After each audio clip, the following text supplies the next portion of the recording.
ang patay at isa ang sugatan nang mauwi sa barilan ang pagkikita ng dalawang lalaking magkaalitan sa Mama Sapano, Maguindanao del Sur. Para bigyan ng mukha ang balita, Mobile Journal, Kayla Makantan.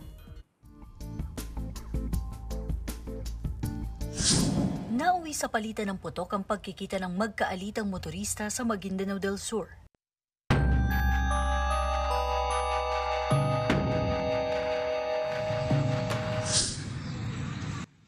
Hapon nitong March 12, nang umilingaw-ngaw ang mga putok ng baril sa bukuring bahagi ng barangay Tacumuya, Mama Sapano.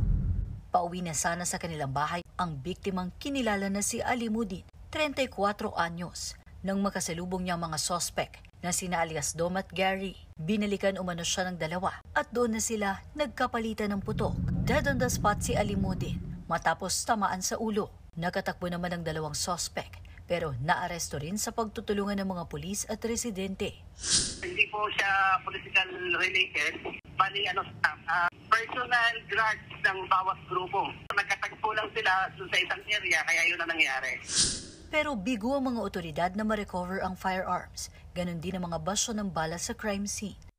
Wala nakita, wala napulot. Kasi pagdating ng tropa doon sa area, ma'am, wala na pong mga pasyo, wala na pong mga empty shell ng baril.